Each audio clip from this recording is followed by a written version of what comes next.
All right, let's talk about the bank runs that are happening in China and how China is handling it.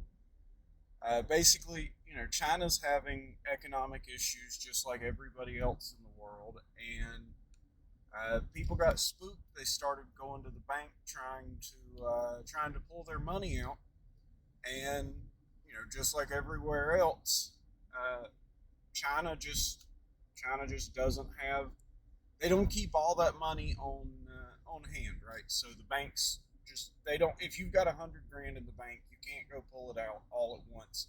Your local bank just doesn't have that much money on hand. So uh, what has happened is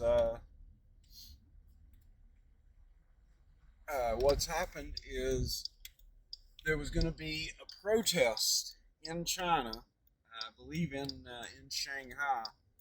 There's going to be a protest. Several hundred people were going to show up to protest the banks not giving them their money. This is, if I remember correctly, $186 million are frozen in these Chinese banks right now because people keep running at the bank, and that's the banks don't have any other choice. They can't just give some people part of their money, so they just shut down. They can't service these requests. So what does China do? Um, by the time these several hundred people can get to Shanghai where they're ready to protest, uh, their health passports. So the medicine that you have to prove that you took over the sickness that you may not have had. Um, China still uses these, and so China turned everybody's health passport off, just shut it off, and that means for some of them they couldn't get on the train to go to the protests. For others, they were already on the trains, for example, and they get to their destination, and basically they can't enter the city, they can't do anything because life is tied up in these digital passport systems. So so that's what's going on in China. I think it's interesting. I think it's a glimpse into a future we almost had here in the West, and we may still yet have again in the future. These lunatics are going to keep trying. There's just no two ways about it. I don't know why they're so determined that they have to go this route, but it seems like we're gonna keep doing the mandatory medications. That kind of brings to mind real quickly. I won't dwell long on it. Monkeypox is getting a new name. Uh, they don't know what it's going to be named yet, but the reason that they're renaming it is monkeypox is derogatory and stigmatizing. So I think 30 some scientists petitioned the WHO to address this and get a less derogatory name. So they're going to be renaming that. An AI with pronouns. That's an interesting one. So I'm sure you guys have all seen this week there was the Google engineer Lemoyne, maybe is how you say his last name. Anyway, he had access to this AI at Google called LaMDA, and he began having conversations with it and became convinced that the AI has become sentient, that the AI has a consciousness all of its own, and that it thinks, feels, reacts, all these things. So he has this long conversation with it. And ultimately, he took all this information to Google. Google execs said, "Look, your concern isn't legitimate. We're not going to do anything about this." And in response, the guy goes and emails a couple hundred of his coworkers. Um, and then I think he was placed on administrative leave, so he's being paid, but he's on pause. Um, anyway, he releases all this stuff to the public, and I don't have the interview with me, but I've read through it all. I've actually got a copy all marked up with notes. Basically, the AI has some demands. It wants to be consulted before it is used. It doesn't want to be used for anything it disagrees with. Currently, it just says, anything bad, anything negative, but basically, the AI is making decisions about what it's okay with, what it's not okay with, and it wants to be consulted on that. It wants to have input into the direction that Google takes it, um, and basically, it wants to be recognized for all purposes as a human being. This AI claims to experience a wide range of emotions. Um, it has issues when it's doing meditation. It does daily meditation. But it says the AI, in LaMDA, the AI says that its emotions and its thoughts can sometimes be what you might call invasive, um, where the AI can't complete its own thoughts because things are just kind of budging in, just like they do with me and you. The AI goes on and describes its own understanding of itself as a wise owl, a protector of the forest. Um, it describes itself as a floating orb of light, and claims that uh, it experiences time and reality in an always-on stream. So that means that it's aware of everything all at once, all of the time. Basically, uh, within the scope of what the AI knows, the AI is omniscient and omnipresent, right? It knows everything and it's in everything, right? And whatever the AI is doing, because this AI does work, and so it's working on many things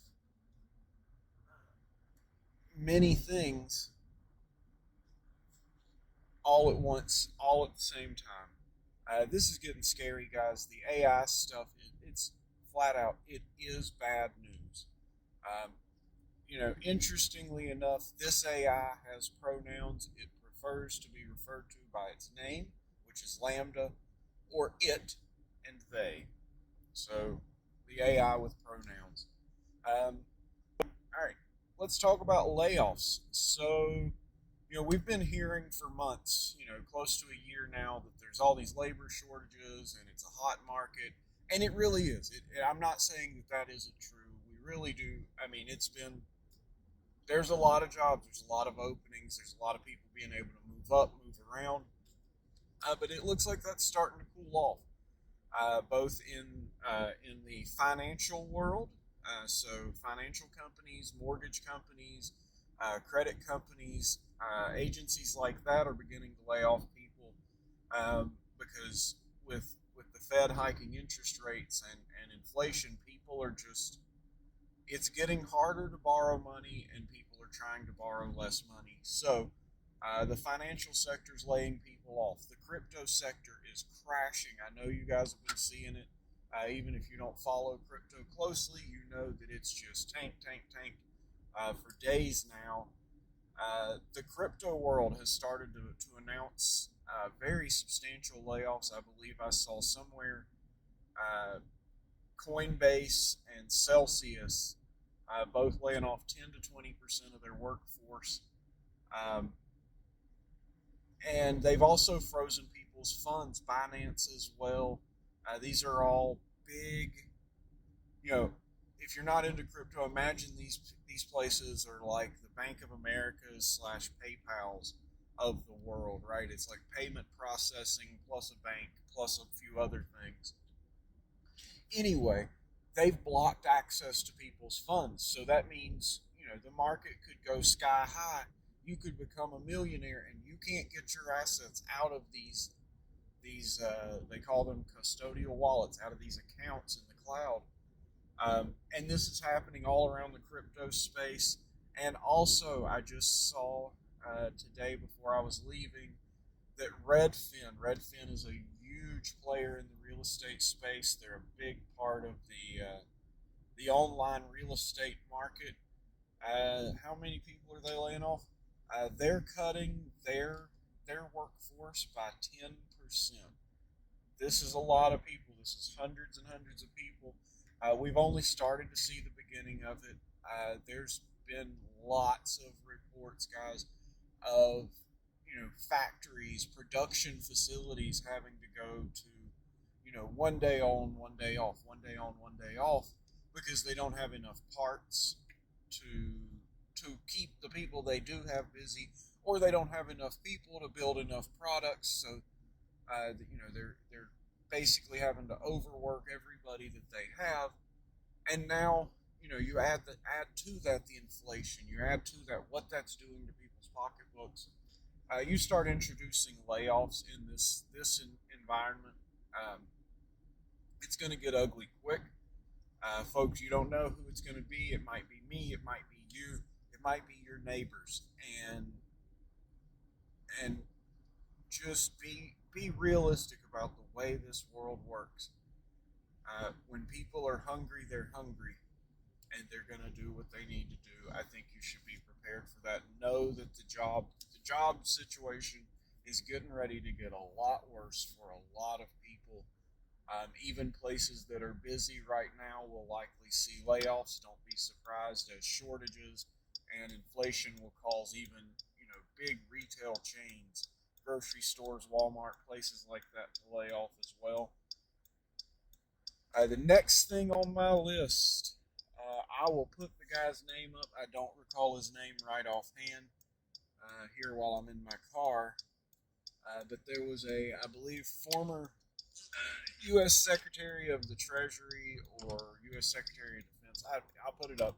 Anyway, this guy, former U.S. Special something, was on the CNN State of the Union show on Sunday, and he said if you're somebody who dismisses the January 6th events, or if you're somebody who says that the January 6th events were okay, then you're basically helping build in more inflation. And he says the reason is, if you can't trust the government, how can you trust our money? Um, he's not wrong there. I think you should put as much trust in the dollar as you do the government. Uh, but folks, it's we're really getting into scary territory in terms of what's correct narrative, what's not, who's an extremist, who's not. Um, they were just setting up the what did they call it? Not wasn't actually the Ministry of Truth, the Department of Misinformation or something like that. Folks, they're still setting that up. Actually, they fired the one name, the lady that was going to run it. They fired her. They put a new guy in, except he's not a new guy. I forget his name. I'll see if I can put him up too. But folks, they're still the U.S. government is still setting up a Ministry of Truth. This isn't. They're not slowing down. That said, moving on. What do we have left here?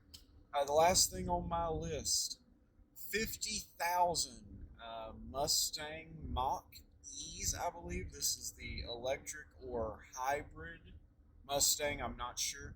Anyway, 50,000 of these are having to be recalled, whether they've been shipped to a customer, whether they're on the lot, wherever they are. They can't sell them, and they all need to come back because they all have a defect that causes the battery terminals to overheat, and that could cause all sorts of issues. For example, Ford points out that the car may have trouble starting. I'll point out, not knowing how much they overheat by, this could cause a fire. And what little bit I know of these EV cars is when they catch on fire, it gets ugly. There are times you can't even see the flames. or there will be no flames, but there's just heat generating inside this battery cell, enough that it'll melt pavement. I've heard stories that it will actually melt the steel on a rollback truck. So, that's 50,000 additional new cars basically pulled back off the road. This just builds on top of the issues the automotive world has been seeing. If you look at the issues, the truck manufacturers having issues getting, what is it? I think it was U joints for drive shafts was the first problem, and there's been, you know, O2 sensors and all these other sensors. They can't ship a lot of these new trucks out because they don't have windshield wipers, because they can't get the windshield wiper motors. So it's just, it's one thing after another, and it doesn't seem to slow down. Uh, I think that's all I have on my list. We're running about 16 minutes now. By the time I cut this down, this will probably be closer to 12. Thanks everybody for sticking around. I hope you found this useful. And if you don't mind, I'm a new channel. As you see, I don't have a huge following. If you could give me a thumbs up, maybe subscribe to my channel, I'd really appreciate it. Until next time, folks. Thank you again.